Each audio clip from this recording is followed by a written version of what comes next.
और जो कल तक सुप्रीम कोर्ट के अंदर हलफनामे दे देकर भगवान श्री राम के अस्तित्व को नकार रहे थे, आज वो ही हनुमान चालीसा का जो है गायन कर रहे हैं। कमलनाथ अपने घर में भगवान श्री राम को स्थापित कर रहे हैं और जो है हनुमान चालीसा का गुणगान कर रहे हैं। प्रियंका वाड्रा अपने ट्विटर के अंदर जो एक दिन पहले तक जो एक चैनल को जो है राम भगवान के ऊपर एक क्रिएटिव वीडियो बनाने पर उसका जो मखौल उड़ा रही थी, वो आज जो है भगवान श्री राम के जय जयकार लगा रही हैं। तो ये कलिकाल में ये ऐसे कालनेमी हैं। देखिए, आज ये जो 5 शताब्दियों के बाद एक गौरव का जो क्षण, एक उत्साह और उत्सव का पर्व जो करोड़ों करोड़ सनातन हिंदू धर्मावलंबियों के लिए जो मिला है, ये निसंदेह हमारे लिए गर्व का पल है, गर्व का क्षण है। और पूरा देश और पूरे विश्व के कोने कोने में भगवान राम के अनुयायी आज भाव विभोर हैं। अब देश के प्रधानमंत्री ने जिस क्षण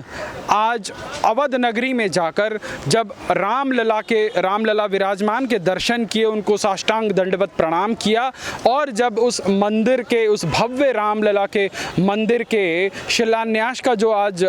शुभ मुहूर्त में 12:30 बजे उस कार्यक्रम को प्रारंभ किया, तो पूरा विश्व जो है इस अद्भुत क्षण का साक्षी बन रहा था। और ये एक ऐतिहासिक पल यूं है क्योंकि हम बात करते हैं मर्यादा पुरुषोत्तम की, और भगवान राम के अनुयायियों ने उसी मर्यादा की राह पर चलते हुए इतने लंबे संघर्षों के बाद इस देश में बहुसंख्यक होते हुए भी कानूनी लड़ाई को लड़कर प्रामाणिकता के साथ आज जो है भगवान राम को टेंट से निकालकर वो जो है एक विशाल भव्य मंदिर के अंदर लेके जाने का एक जो है जो प्रयास को आज एक मोड़ पर पहुंचाया है, और जिसके साक्षी हम आप लोग हैं। और ये लड़ाई इतनी आसान नहीं थी। इस लड़ाई के पीछे बहुत सारे वीर वीरांगनाओं की शहादतें थी, बहुत संतों के, महान पुरुषों का बहुत लंबा एक संघर्ष का दौर था। और 500 साल की लड़ाई के बाद आज हम लोगों ने ये मुकाम पाया है। तो ये निसंदेह ये पूरे समाज के लिए, पूरे देश के लिए, पूरे विश्व के अंदर सनातन को मानने वाले लोगों के लिए बहुत ही एक अलौकिक और परमानंद का जो है सौभाग्यशाली समय है। आप ये कैसे समझते हैं कि जो लोग कहते थे कि नहीं, तारीख नहीं बताते हो, कब बनाओगे, क्या करोगे, आज तारीख भी आ गई, बनाना शुरू भी हो गया, अब उन लोगों को क्या कहा जाएगा या वो लोग क्या कह पाएंगे? देखिए, इस देश के अंदर बहुत सारे लोग अपने आप को हिंदुत्व का ठेकेदार बताते हैं। पहला उदाहरण शिवसेना के प्रमुख जो अभी उद्धव ठाकरे जी हैं, उन्होंने जो है कई साल तक जो है इसी आइडियोलॉजी की राजनीति करी, इसी भाजपा के साथ वो गठबंधन में रहे और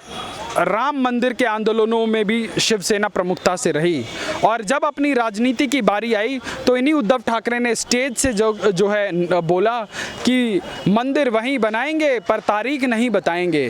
तो इस देश के अंदर एक ऐसा नैरेटिव चलाने का प्रयास हुआ कि जैसे राम मंदिर बनाना तो सिर्फ भारतीय जनता पार्टी की ठेकेदारी है, परंतु राम भगवान तो सबके आराध्य हैं, 100 करोड़ जो है सनातनी हिंदुओं के आराध्य हैं। और वो सिर्फ 100 करोड़ के ही नहीं, जो पूरे विश्व संप्रदाय के अंदर जो भी एक जो है भगवान के अंदर एक शक्ति के अंदर जो है आस्था रखता है, जो एक टॉलरेंस के अंदर आस्था रखता है, जो सद्भावना की बात करता है, जो मानवता की बात करता है, उसको भगवान राम को पूजने में कोई समस्या नहीं होगी। परंतु इस देश में जो 70 सालों से जो एक तुष्टीकरण की राजनीति चल रही थी, जिस तुष्टीकरण के चलते यहाँ पे तमाम जो है सांप्रदायिक लोग जो है एक कट्टरपंथ को जो है बढ़ावा दे रहे थे, आज उनको ये महसूस होने लगा कि कहीं ना कहीं उन लोगों की जो है राजनीति जो है खतरे में पड़ जाएगी, क्योंकि उन लोगों ने अपने संप्रदाय के लोगों को सिर्फ और सिर्फ अपने जहरीले बयानों से भड़काने के अलावा, मस्जिद के नाम पर, संप्रदाय के नाम पर जहर उनके दिमाग में भरने के अलावा, उनको शिक्षा देने लायक नहीं समझा, उन लोगों को उन्होंने किसी कंस्ट्रक्टिव काम में नहीं लगाया। उन्होंने क्या करा, आज एक संप्रदाय विशेष के बहुत बड़े नेता हैं जिन्होंने परसों ट्वीट करके जो है कांग्रेस के राम भजन गाने पर जो है उन्होंने आपत्ति दर्ज करी है। तो मैं उनसे पूछना चाहता हूं कि इस देश में पिछले 70 सालों से कांग्रेस की तमाम सरकारें रही, तमाम सरकारें रहने के बावजूद इतनी प्रचुर मात्रा में तुष्टीकरण की गई, परंतु अभी भी उसी संप्रदाय को अपीस करने की, उसी संप्रदाय को प्लीज करने की बात क्यों की जाती है? क्या 70 साल में इस देश की सरकारें आपको ये नहीं लगता कि बार बार एक नैरेटिव सेट किया जाता था कि ये तो बीजेपी चाहती है, देश नहीं चाहता? हाँ, पर आज उन लोगों का नैरेटिव फेल हो गया है, और जो कल तक सुप्रीम कोर्ट के अंदर हलफनामे दे देकर भगवान श्री राम के अस्तित्व को नकार रहे थे, आज वो ही हनुमान चालीसा का जो है गायन कर रहे हैं। कमलनाथ अपने घर में भगवान श्री राम को स्थापित कर रहे हैं और जो है हनुमान चालीसा का गुणगान कर रहे हैं। प्रियंका वाड्रा अपने ट्विटर के अंदर जो एक दिन पहले तक जो एक चैनल को जो है राम भगवान के ऊपर एक क्रिएटिव वीडियो बनाने पर उसका जो मखौल उड़ा रही थी, वो आज जो है भगवान श्री राम के जय जयकार लगा रही हैं। तो ये कलिकाल में ये ऐसे कालनेमी हैं कि जो जब इनको लगा कि लेकिन जब आज शिलान्यास हुआ वहाँ तो ऐसा कुछ भी नहीं दिखा कि वहाँ बीजेपी है या कांग्रेस है, वहाँ तो सब राम भक्त बन के खड़े थे। देखिए, बीजेपी और कांग्रेस वहाँ पर तब आती है कि जब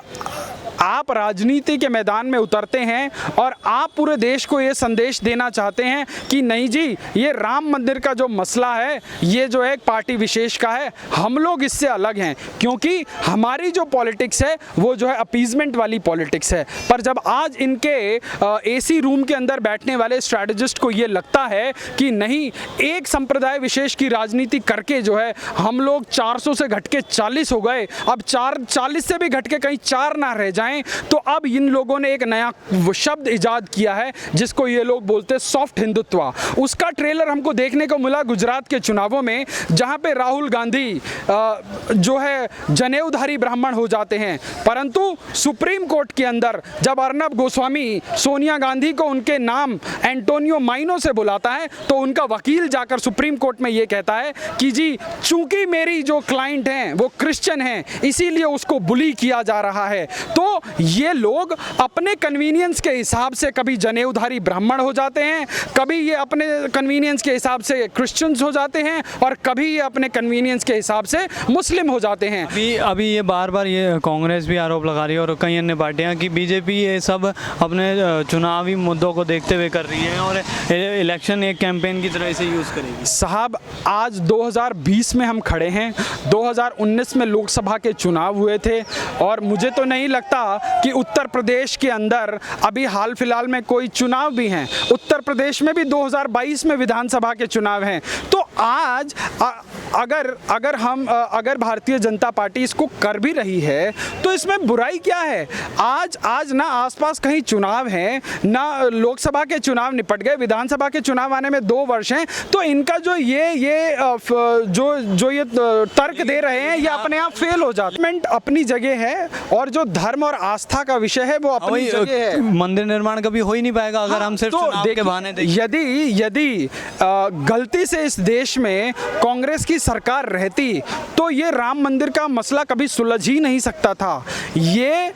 इस देश का जो एक प्रभावी नेतृत्व इस देश को मिला 2014 में, ये उनकी कार्यकुशलता और उन तमाम राम भक्तों के बलिदान और संघर्ष का परिणाम है, उन तमाम संत महान पुरुषों के बलिदान का परिणाम है कि आज ये एक जो अवधारणा इस देश में पिछले 5 शताब्दियों से देखी जा रही थी कि अवध के अंदर भव्य राम भवन का निर्माण हो, राम मंदिर का निर्माण हो, आज वो सपना हकीकत सा प्रतीत हुआ है। और ये प्रतीत तभी संभव हो पाता है कि जब एक कर्तव्यनिष्ठ जो है नेतृत्व देश को मिलता है। तो आप तमाम उदाहरण देख लीजिए, चाहे वो पाकिस्तान को पूरे विश्व में अलग थलग करना हो, चाहे आपको जो है धारा 370 हटानी हो, चाहे